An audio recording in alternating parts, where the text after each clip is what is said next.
Hey y'all, this is Amanda and welcome back to my Texas Zone 8A garden, and today I'm going to be showing you how to harvest several different varieties of cut flower seeds and how to store those seeds for next year.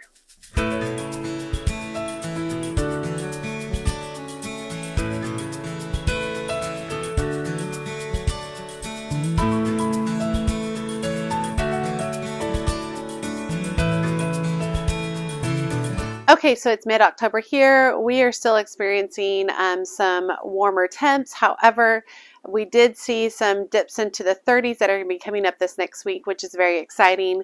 We are still in an extensive drought as we are now 30 plus days without rain again. We had just finished up a 60 days without rain, and we had a little bit of burst of rain at the end of August. So I guess technically we're like 45 days into our next drought now. So anyway, we still have a lot of things growing here. Things are still really going well in Texas Zone 8A. I'm in the North Texas area, and this is pretty much like awesome time of year for us. Everything's growing beautifully. Everything tends to be really healthy. There's not as many insects. The temperatures are finally starting to cool down just enough where you don't have to sweat it out every time you're outside, which is really fun, and it's really enjoyable to be outside every day. But today I want to show you guys a wide variety of cut flowers that I have in my garden and how to collect the seeds from them and how to store the seeds. And this is going to be simple, this is going to be easy, and I'm going to show you a step-by-step process. So let's start with something easy like zinnias. For zinnias, you are going to want to wait until a bloom is mostly dried out on the plant. You want it to be kind of brown in color and tone. You don't want to be harvesting stuff that's partially brown or stuff that still all has its colors, but you want to harvest it intact like this. Now, a lot of people just go ahead and separate their seeds right now from the bloom and just toss them back out. I'm actually going to show you guys how to save the seeds this time, but if you're like me, I typically just pull the seeds out, toss them right back out into the garden, and they'll be good for next year.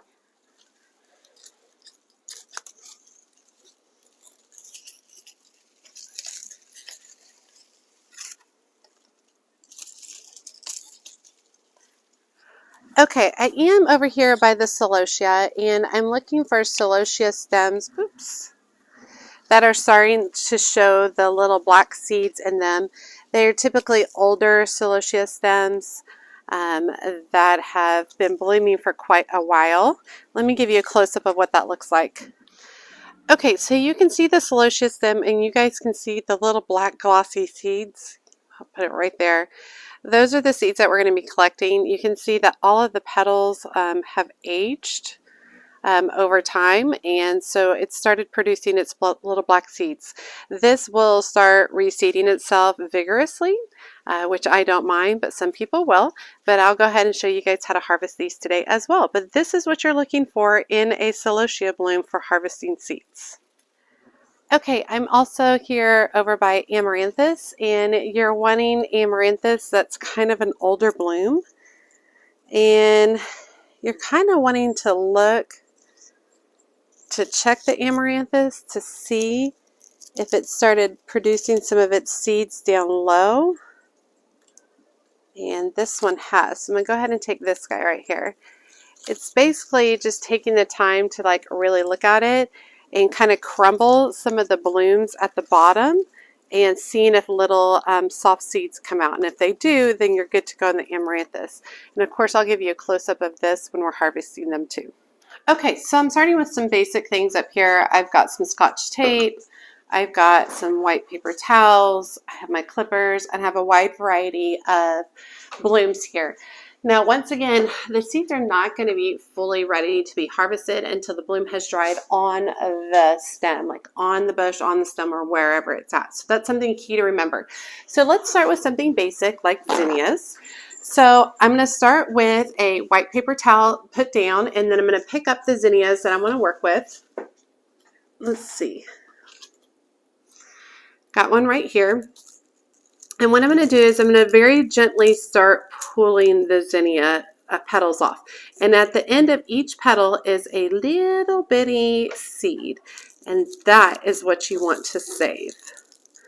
So you're just getting a gentle tug, and all the zinnia seeds come off. Now, This seeds a lot of zinnia seeds. One bloom is going to give you 100 seeds. It's going to give you quite a bit.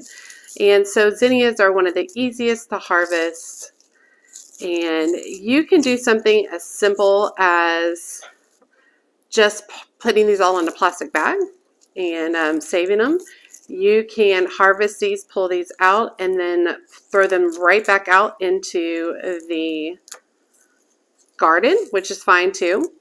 A lot of people take the time to go through and remove the petal that's at the end of the seed. So you can absolutely go through and do that. That's not my jam. It takes a lot of time, and it's not something I'm really interested in. So anyway, what I do is I harvest it right here into the paper towel, and then easy as peasy as that, all I do is I fold up my paper towel like this, keeping it super simple, y'all. You can invest and, you know, do all the pretty stuff if you want. I like simplicity, and I need it to be inexpensive. Now, why am I using a paper towel? Because the paper towel allows it to breathe so that it doesn't build up any mold or anything like that should this not be 100% dry. I can also go through and I can write very clearly on here what day I harvested, what variety of zinnia this is, and all that kind of such. Super easy. These are also super easy to pass on to a friend. These are super easy to store wherever you're doing your seeds. You definitely want to just store them in a nice, you know, cool, dry place, which is good. But let's do another one. Let's do another zinnia. So let's do one of the ones that we were just outside harvesting. We'll do a couple of these purple prince ones. And so basically I'm just going through, I'm grabbing the ends of the petals, and I'm pulling out the seeds. Super simple, easy. These seeds are a little larger, and it's pretty easy to see them at the end of the petals.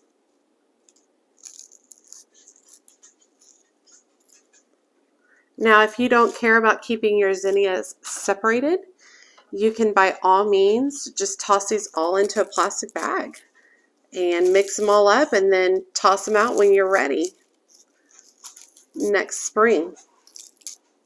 It's a great way to, you know, put a bunch of zinnia seeds like in grassed areas. If you want to create, you know, a zinnia lawn, you can totally do that. Very pretty, very simple, easy technique. Once again, I'm just going to go in. I'm going to fold up my paper towel so that nothing is loose in here. And then I'll use a piece of Scotch tape.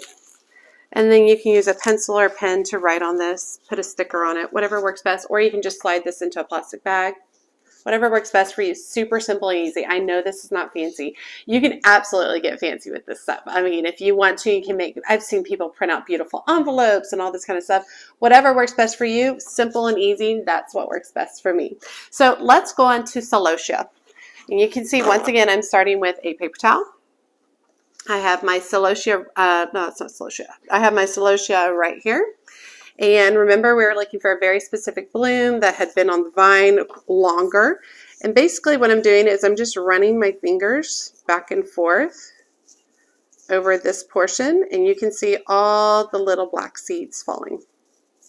Super simple, and you get hundreds of seeds from one bloom. So don't feel like you have to like let all your blooms go to seed. A lot of people are like, oh, I didn't want to, you know, I didn't want to harvest my bloom. I want to make sure I have more for next year. Look how many we have for next year already. Tons and tons and tons. So you're totally fine if you want to go ahead and harvest. So that's all I'm doing, is I'm just running my hands back and forth over this. Oh yeah, that's glorious. We'll do one more. Look at all those seeds. Super easy. Celosia seeds I just toss out into the garden. They're wonderful. All right, then same process again. You get my seeds more towards the center. I'm going to fold it in thirds. And then I'm going to fold the ends. And I give it a little fold, a little piece of Scotch tape. Easy peasy done. We're good to go. All right, so that's celosia. Let me get all these seeds. They went everywhere. Okay, so that's celosia. Let's do marigold. I didn't harvest any marigolds outside because they weren't ready. I had already harvested some earlier. So you definitely want your marigold to be browning. Okay, so when I first posted this video, I had a really great subscriber get on and tell me a better way to harvest these marigold seeds. And basically she said that we needed to open the base of the marigold up. So basically almost the pod area at the bottom of the flower. And inside you would be able to harvest hundreds and hundreds of seeds. And so I immediately took my video down and redid this portion to make sure that I was showing you guys the better way to do this. This was way easier. You got a whole lot more seeds. I also thought it was a very cool process. So anyway, thank you so much to that subscriber. I dropped your name below. I'm very appreciative, and I'm very appreciative of how nice and kind you were about pointing out something I could do better. Okay, so once you do this fun job of harvesting them, let's get them wrapped up in the paper towel. So let's fold that guy up. These are my giant mission yellow marigolds, which I have been so incredibly happy with this year. Can't wait to try to plant them again. We did celosia, we did marigolds, we did zinnias. Next, let's do amaranthus. So I did harvest this amaranthus, and you're looking for the amaranthus that's really kind of starting to bloom, basically. And basically what you're going to do is you're going to come in here, and the amaranthus seeds are super tiny and white. So you're not even going to be able to see these on the video, but I'll get a close-up of them so you can see what they look like. They're very tiny. They almost look like itty bitty tiny seed pearls. And so we're just basically coming across and running our hands on this. Amaranthus or amaranth is actually a grain. So what I'm harvesting right now could be turned into grain, but of course it's seeds. So I'm just very carefully coming through. And the seeds are also mixed in with the chaff left over from the blooms. But one stem like this is going to give you 1,000 seeds. Like, it's going to give you a ton. So keep that in mind. Amaranthus will reseed itself specifically in my zone. I'm not sure about other zones, but it does reseed itself in my area, zone 8A. All right, so I've got that done. And work my seeds towards the middle again. And like always, I'm folding my paper towels, keeping this simple, you guys. These store so easily in my seed containers. There I go. I got my amaranthus. Okay, so all these seeds I've kind of talked about, they don't have to go through any kind of like cold storage process or anything like that. You can just store them in a nice, cool, dark place. And when you're ready to get them started, you can direct sow any of these outside, or you can start them indoors, perhaps in January, February, maybe 6 to 8 weeks before your last frost of the winter. So you can see it's super easy to collect these. Now, do I go through this process of collecting these seeds every year? Absolutely not, right? I don't. I plant a whole lot of seeds, a whole lot of flowers. I buy my seeds in bulk, so I rarely buy just 50 to 100 at a time. Sometimes I buy 1,000 seeds at a time. It really just kind of depends. So when I buy seeds, they last me quite a while. Now, there is a lot of cross-pollination issues with specifically like zinnias. They're going to be cross-pollinated by all the pollinators that are going from flower to flower. So you may end up with a different variety, something looking a little different. That's the same situation with something like dahlias as well. You might end up with a little bit of a different look than what you're originally imagining. So even though you're harvesting these seeds maybe from a very particular zinnia, it might have some variations on it based on cross-pollination. So that's something also to consider. I think this is a really fun activity for kiddos. So you can take them out into your yard and help them have them help you harvest some of the flowers, and then come in and save these. They can color, make their own little packets for them and color and draw a picture of the flower in the front and write it out, and it can be a whole fun activity for them, which is super cool too.